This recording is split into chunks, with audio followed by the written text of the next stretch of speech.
In fact, both of them not surprised to me. I mean, being in the media, there are things you hear and see. But for those of you who may have missed that information, here's what she said.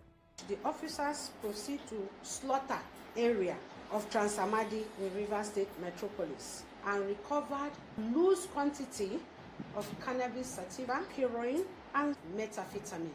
Both Abuja Estate and slaughter areas of Port Harcourt has been identified as very notorious spots for illicit drug peddling. Therefore, the agency will stop at nothing to ensure that those black spots, and indeed the entire River State, will be sanitized of illicit drug menace. All right, that's what she said, but there's more coming. Let me seize this opportunity to warn those who are indulged in illicit production of methamphetamine in clandestine laboratory, as there will be no hiding place for them anymore, because NDLEA is poised to smoke them all out, as the effect of methamphetamine is quite destructive, even to non-users of the illicit substance who may be residing around the clandestine laboratory. All right, so that was Rachel Schelling of the NDLEA. So she says people are cooking methamphetamine. I know on the streets it's usually called meth. I've got a doctor here, a psychiatrist, Dr. Fisayo Adesokun. Good morning. Good morning, thank you. Yes, you're welcome. Does this come as a surprise? I mean, you work with people who may have gone overboard from overdose of drugs. Does this come as a surprise? No, not really. People use a wide variety of drugs, and in more recent years and times, we've found that people, more and more young people especially, are using substances that will cause psychosis.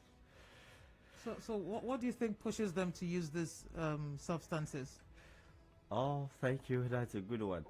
A wide variety of reasons make people to start using substances, and really the proportion of people that continue to use is much lesser than people that actually just first use and stop. Peer pressure, experimental use, association, friends. You want to get over a problem. Some people just want to switch out for a while and get back at a form of escape from life. Some people don't know. Some people inadvertently start taking, then they now consciously start taking. So the reasons are a wide gamut.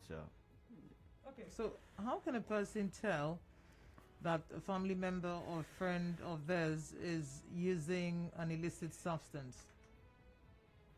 Well, it's usually relatively easy to know if somebody is using a psychoactive substance, which I assume is what you said, illicit, because most of them are actually distributed outside legal means. The law is against them in most countries. How you will know? There's usually a change in behavior, and then when the person becomes dependent, when you say the person becomes addicted in quote to the substance, they tend to prefer the use of the substance over other things in their life. They devote more time, energy, money in procuring and in using the substance. So it tends to affect their function in a wide variety of ways. They stop paying attention to family, they stop paying attention to school, work, they stop paying attention at work, and accidents happen, little ones, big ones. And then when they don't have the means to use it again, you see things start missing in the house. They're selling things in order to get money to procure substances. Okay, when you say they're selling things, someone wants to think that perhaps it's people of homes where they have means. But we've seen many times a lot of people who may be homeless, maybe on the streets, also using drugs regularly. So Yeah, that drives the association between crime and drugs. Okay. Because when you have this substance that you're using so much and you have become so dependent on it, you have to use it by all means. Then, if you don't have the money, you look for things around to steal things. Sometimes they harm people in order to get things from people, things of value, in order to go and sell. And the unfortunate thing is that even when they sell, the people that they're selling some of these things, or people that they are dealers, so to say, they take advantage of them, because at that time you are not making good judgment All they are looking for is the next fix. So you might even have a wristwatch that is worth maybe thousands of dollars, and then they come and say, take this, give me for 24 hours, and that's the end, because they are not making good judgment. So there is this association between crime and drug use because of that. But we know that you mentioned the young people. What age bracket are we looking at these days? Generally, people use drugs from as young as 8 to 8 years old. old years. I mean, to elderly years. But the people that we're more concerned about are people between the ages of, say, 13, that's the early teenage years, to 24. Because that's where you have the highest proportion of people that use. And that's actually when it is more dangerous. It is found that the earlier people start using substances, the worse it is in the long term. Because cannabis, for example, if a teenager starts using, it has a worse prognosis. When I say prognosis, I mean outcome, than somebody that starts using in their late 20s or 30s. Because the early adolescent brain is not yet fully matured. And cannabis tends to impair development of cognitive processes. So it is much more dangerous, or much more risky in adolescent than in a much more matured person. Interesting that you mentioned this. We've had this conversation back and forth online, offline. People calling to say, they're legalizing it in other countries. In fact, I take it and it's very good. It helps to open my brain. Yes, a lot of people say that, but I think the research is still not there. What they're failing to understand is that when you take cannabis and it has that effect in the acute period, does not mean that you could function if you are in that state. So people that take it for a few hours, or they take it maybe weekends, or they binge on it, usually the countries allows it because you say it's a form of recreation. But then it causes its own harm. And if peradventure become addicted, because as I said, a large number of people that have problems with cannabis use, they are small than the much larger people who consume it. So if you are unfortunate and you're in that category of people that have difficulties with it, then it tends to just turn your life upside down. So it's not an example of is using it and she's okay. Me too, I can use it. Exactly not. We have seen people that use even just a first dose and then they become psychotic. You have seen people that say, I can control it, and then it turns out you can't control it. There is also an association between a particular kind of mental illness that will cause schizophrenia and cannabis use. It's not particularly known exactly, but we found evidence has shown that when somebody uses cannabis, they are much likely to have psychotic illness, especially schizophrenia. It's also found that people that have this particular kind of illness, they also tend to want to use cannabis and nicotine. Some people say that cannabis is like the younger brother to the real ones. Which other ones, in the course of your work, have you had encounters of, users? There are a variety, and even these days we're having synthetic drugs. You have, as you mentioned, amphetamines, cannabis, tramadol, fentanyl, all sorts of opioids.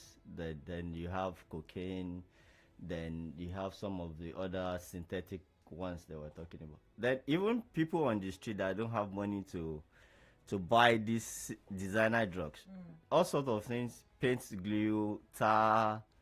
You had even people. I watched a BBC documentary the other day. People using I'm not even sure I should mention this on here. People using this material that they pack into Pampers and then boiling it and just getting high on that. Can you imagine that? So what should parents look out for in their children? I know that I spoke to a doctor maybe 3 or 4 years ago, and he said a lot of young children, especially those schooling in other African countries, returned with, addictions, drug addictions. Yes, that's particularly true. Especially some years ago, I'm not sure if it's still now, if it's still up now, but especially people going to school in Ghana. Cannabis, Ghana. It has that association. In UPT there was a time that we had 4 or 5 patients come in, and you can imagine what is happening all over.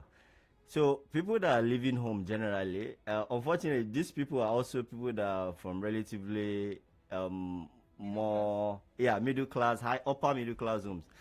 So they have never really been into the world. That's the first time they are leaving their homes. They don't have street smarts. I mean, they are not smart on the street. They don't. So when they go out, the freedom can sometimes become difficult to manage. And so friends come along. Let's take this. It's very sweet, and then you take it. Before you know it, the life course is switched, and then they become dependent on cannabis. And the same happens for cocaine. Cocaine is even worse than cannabis, because cannabis you could use for a long while before it starts having effect. Cocaine, it's particularly difficult. Once you start, you become addicted, because it's a short-acting drug, and it's much more expensive. So it's much more ruinous financially for somebody. All right. So in areas where we have drug dealers, what is likely to happen? Are there patterns that we see? If you have drug dealers, then you see a concentration of drug users, of course, and then you usually because we said this is illegal things, but usually enforcement is lax in those areas. Usually, they have somebody in the force that is their Baba Isale, or what they are done, so to say, all those kind of thing. In tackling drug problem, it has to be a multifaceted approach. You have to have the individuals. Public education, enlightenment that we're doing. You have to have the community level. People in the particular community have to have come up and stand. I mean, take a stand against some of these dealers, and then you have to have the enforcement and legislation, which is supposed to be handled by the government. The legislation is there, but the problem we always have in Nigeria is the enforcement. Talking about community, we've seen. Much older, learned people, that uncle that, in fact, your mentor, smooth, suave, sits on a special seat on Sunday, in the congregation. He's all that. And then you visit him and you see him, he's using this thing. He's using it with so much, grace, panache. he's just, taking it, and you're looking and you're, as a younger person, you're conflicted because you're told that this is not safe, but he's taking it and he tells you there's nothing wrong with it. Maybe you have the courage to ask. I take it to relax, So in that kind of relationship, how does the younger person go?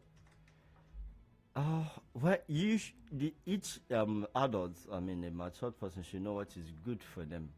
And if the evidence is staring, the science is saying that this may not be good for you. Like I said, some people use it and they don't seem to have an effect. Immediate effect, that is, not long-term effect.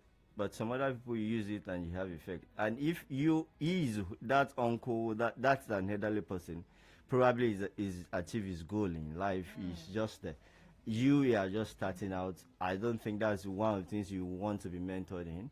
So you should not take that as something positive to want to emulate. Wow. All right, Dr. Fisayo, Adesokun here, and we're talking about drug use. NDLEA over the weekend seized about 17 million naira worth of drugs here in Port Harcourt. Ibibo, Ataisi, Justin. They mentioned two areas. One, slaughter axis of Transamadi, and the other, Abuja Estate. If you know Abuja Estate, then I'm sure you're not surprised. He said government should just acquire that place, that's the Abuja Estate, and demolish it. Then a proper residential or commercial property can be built there. It's really an eyesore. I'm not trying to downgrade people living there, but it's not cool for habitation. That's what Ibibo sent in. We'll take calls and questions after the commercial. Stay tuned. You are tuned in to 92.3 Nigeria. We crossfire in the morning. Get into the midday dialogue and tell you about the hard facts, and then let's talk into the chat station. All for you on 92.3 Nigeria Info. We crossfire in the morning. Get into the midday dialogue and tell you about the hard facts, and then let's talk into the chat station. All for you on 92.3 Nigeria Info. We crossfire in the morning. Crossfire in the morning. Get into the midday dialogue and tell you about the hard facts, and then let's talk into the chat station. All for you on 92.3 Nigeria Info. We crossfire in the morning. Crossfire in the morning. Get into the midday dialogue and tell you about the hard facts, and then let's talk into the chat station. All for you on 92.3 Nigeria Info. We crossfire in the morning. Crossfire in the morning. Get into the midday dialogue and tell you about the hard facts, and then let's talk into the chat station. All for you on 92.3 Nigeria Info. We crossfire in the morning. Crossfire in the morning. Get into the midday dialogue and tell you about the hard facts, and then let's talk into the chat station. All for you on 92.3 Nigeria Info. We crossfire in the morning. Crossfire in the morning. Get into the midday dialogue and tell you about the hard facts, and then let's talk into the chat station. All for you on 92.3 Nigeria Info. We crossfire in the morning. Crossfire in the morning. Get into the midday dialogue and tell you about the hard facts, and then let's talk into the chat station. All for you on 92.3 Nigeria Info. We crossfire in the morning. Crossfire in the morning. Get into the hard facts, and then let's talk into the chat station. All for you on 92.3 Nigeria Info. We crossfire in the morning. Crossfire in the morning. Get into the midday dialogue and tell you about the hard facts, and then let's talk into the chat station. All for you on 92.3 Nigeria Info. We crossfire in the morning. Crossfire in the morning. Get into the midday dialogue and tell you about the hard facts, and then let's talk into the chat station. All for you on 92.3 Nigeria Info. We crossfire in the morning. Crossfire in the morning.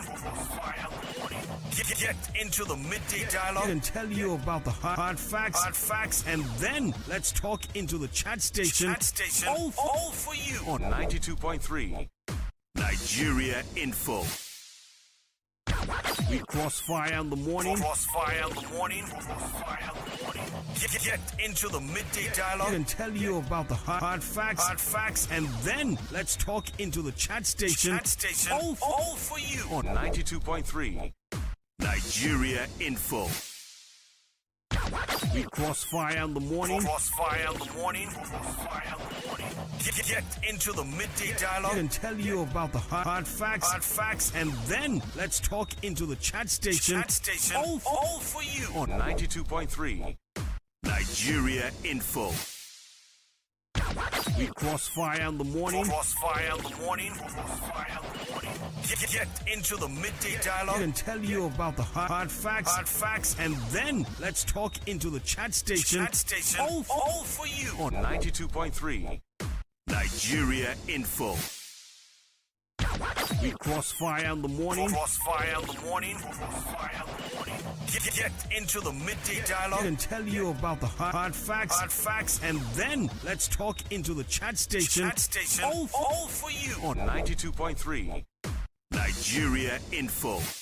We're here, Nigerian for 20 minutes for 9 o'clock. Dr. Fisayo Adesokun is still here, and we're talking drug abuse. Doctor, you put the age at between 13 and 24. I'm thinking that 13-year-olds should be in secondary school, junior secondary school. So how is this? Well, unfortunately, in many schools, well, let me not say most schools because they don't have that. In many schools in Nigeria, young people have access to these things. You say, nicotine, which is cigarette, is usually the first one that they use, and they use illicitly. Before you know it, they switch to cannabis, and then it becomes a career from then on. So how do they get it? I mean, is it kids that leave the house to school every day? Is it boarding students, or it's everything is part of it? It's in whether it's a day school that people live from home or is a boarding system. It's everywhere.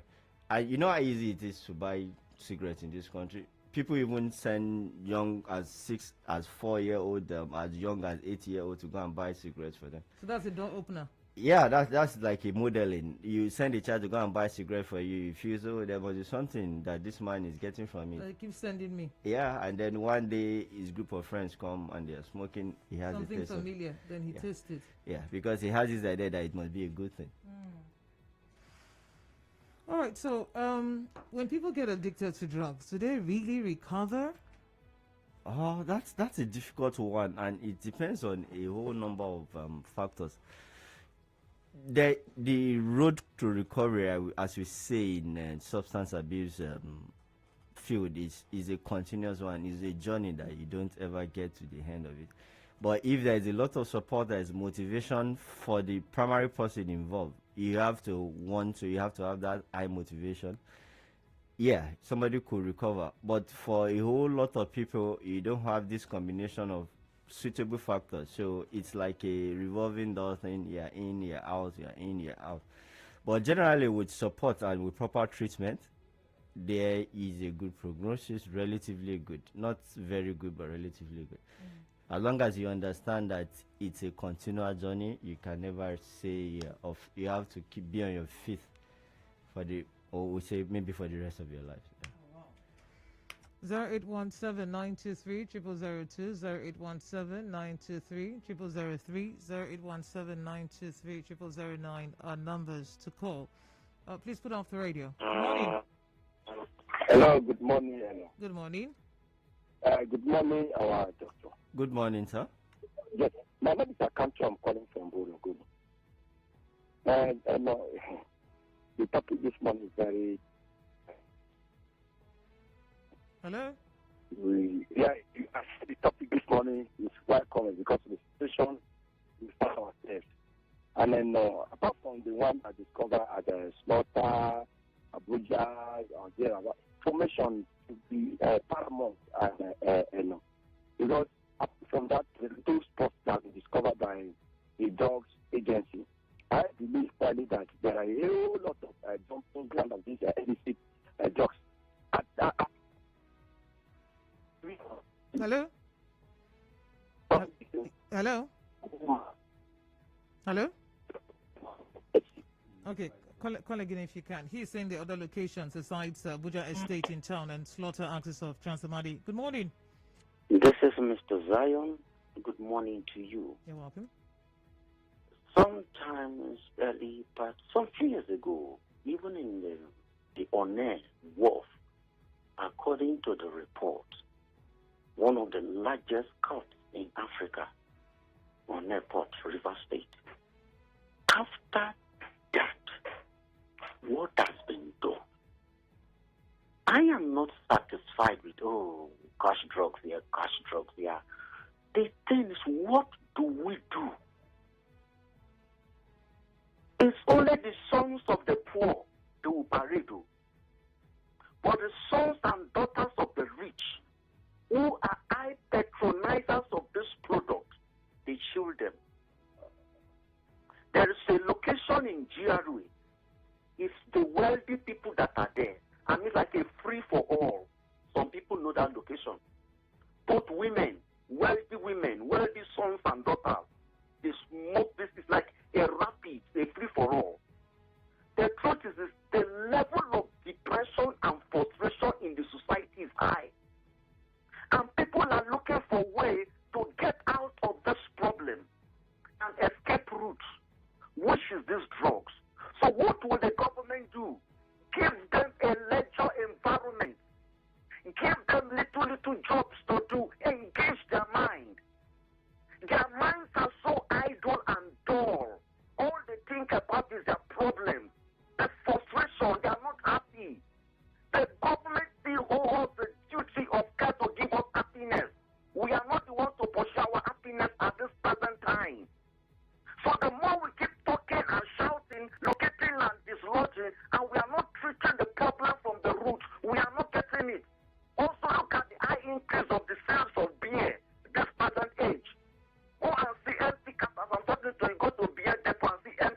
that are returning. Who drank them? Why are they drinking them?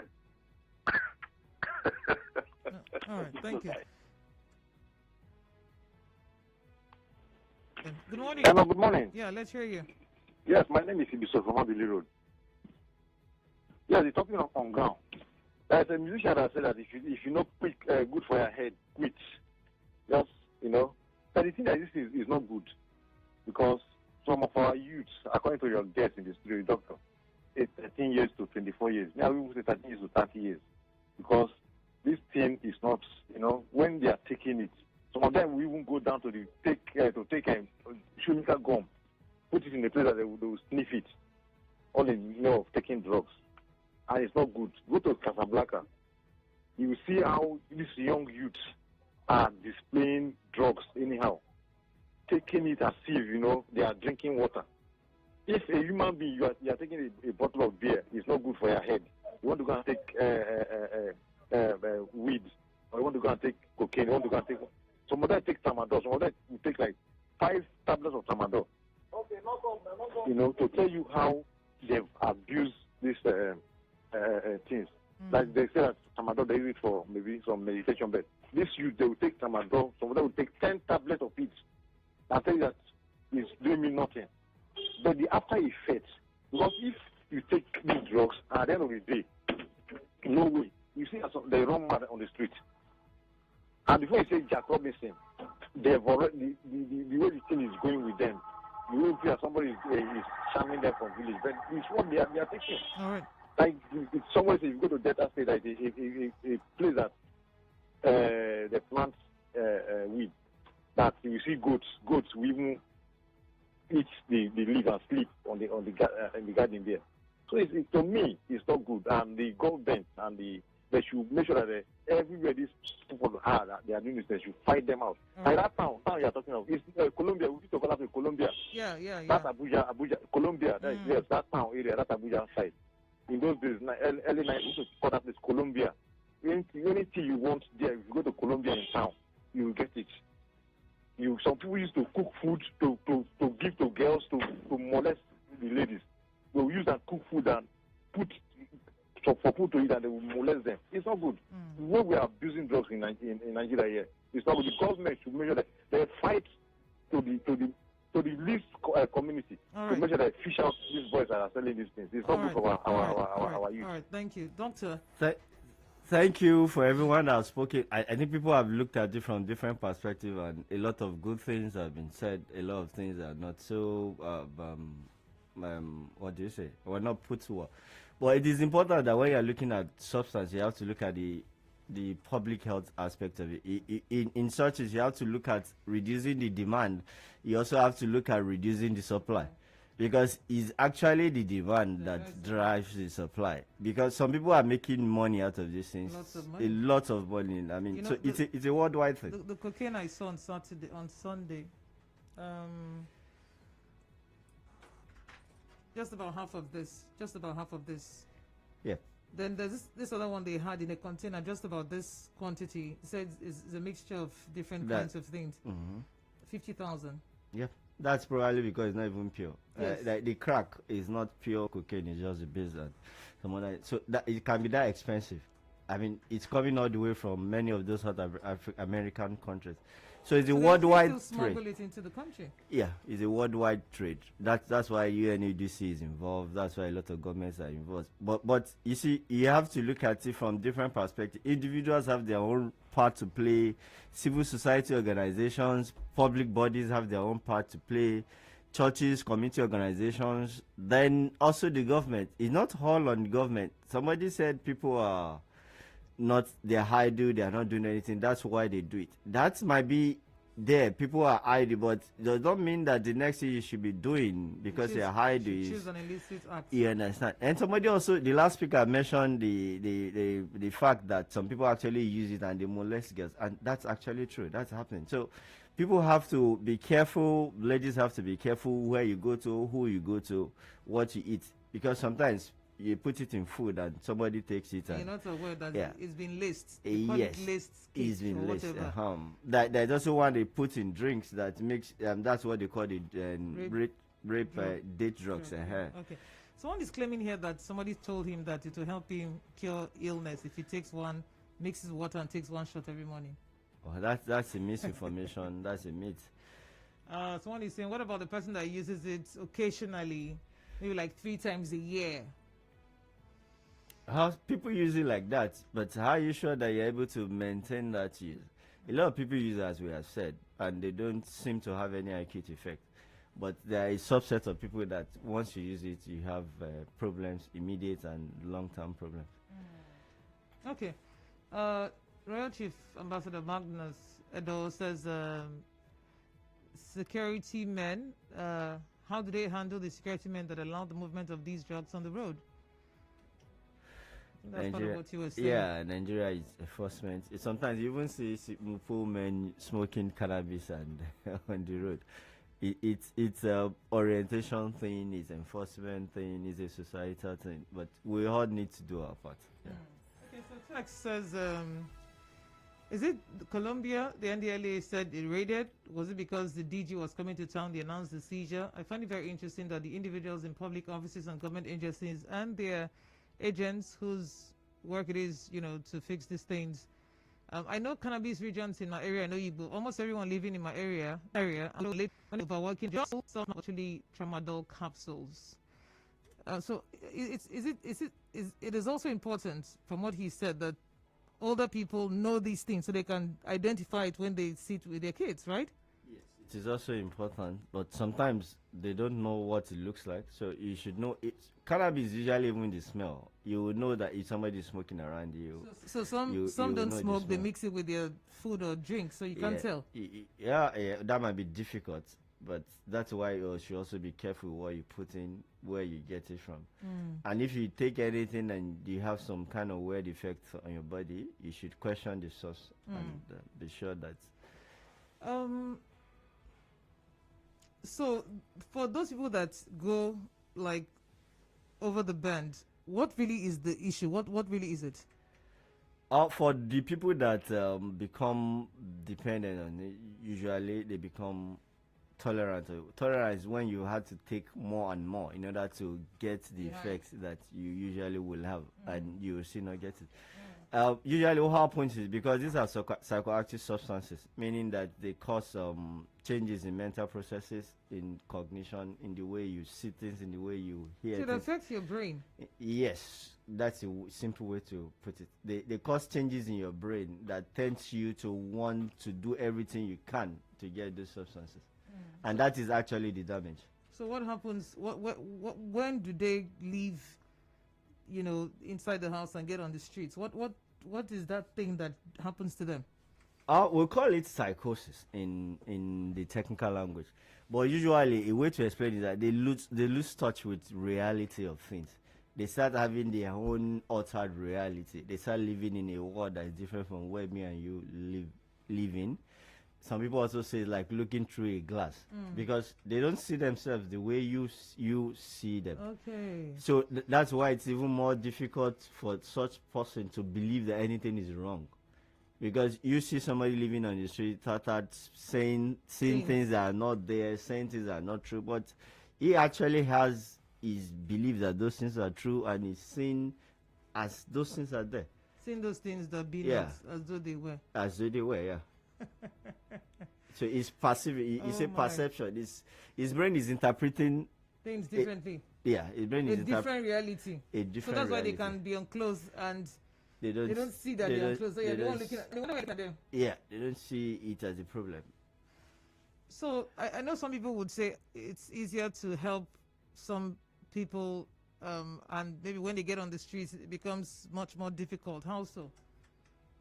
Why you say it's much more difficult? Usually because it's become for a long period. You call it long duration of untreated psychosis. Is actually impairs the outcome in terms of the final outcome or the live outcome, if you like. So because the thing has been going on, it's become like a more permanent thing in the brain. It's not really permanent, but it become like that. So when you are trying to change, it also will take a lot of effort.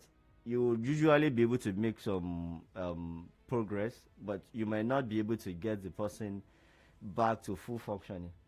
But of course, that's also a reasonable goal to achieve. If you can make some difference, you can make this person become a little bit more functional, less dependent on everybody or on the environment, able to do things for themselves. That's also a goal that you can achieve in treatment. Let's take one or two more calls. Good morning.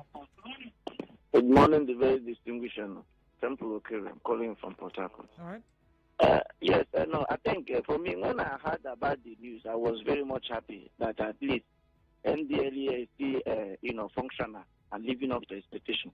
But I think on this regard, they need to expedite more action in making sure that, they move into other local governments and the other communities. Because for me, I think here in Eche, they need to do more. Because the way the things are moving, the way even children between the age of 10 years, children between the age of 8 years, they're abusing these drugs, and the way they take it, they boast about it, and even to the extent that their parents don't even say anything. For me, I think the NDLEA need to move more in clamping down about most of the suppliers. All right. Good morning. Hello, good morning. Good morning. Yes. This drug issue we are talking about, my name is Chimbroma. Yes, it has made a lot of people to, become abnormal. But there's this small girl in my area here. She's known to be, taking this thing regularly. It's a drug. It's an India hemp. So on Sunday, all her talk now is now upside down. Last Sunday, she met me, said she's celebrating her birthday on Sunday, that she try and come. That's okay, where? He said she's celebrating in the church, in her church. I don't want to mention the church. That she has bought souvenir. She has bought a carton of cigarettes, and that the souvenir is going to be one packet of cigarettes each invitee. So, as I reasoning this, I said, this girl is getting mad, though. It's getting out of hand. So, you see her talk upside down. She's not talking like a normal person. The girl of 15 years old. Okay. Now, I've also seen little children of 10, 11, and 12. They are into these things. When they tell their parents will begin to deny. My neighbor was telling the husband that it's not my son, it's not my son. But the woman that has the backyard that the boy comes to take that in was telling the woman, see, your son comes to the back of my house to take this. People deny these things for their children. I don't know why. All right, let's have the doctor speak on denial just for a few seconds. Yeah. Sometimes parents, for one reason or another, they are in denial, and they also need help. They need support. One thing, such things that we're doing now, this form of enlightenment, is to let people know that it could be happening to your son, it could be happening to your daughter, Your partner. it could be happening to your family parents, member. your family member. So you shouldn't be in denial. When such things happen, the best approach is actually to, I don't want to say confront, is to want to inquire more. Why is this happening? And the best approach is actually not stigmatizing and condemnation. Is to find out why it's happening and to seek for treatment and support. And usually in most places in this town, you can have access to treatment centers. You can, if you need to go to the hospital, you can go to the hospital.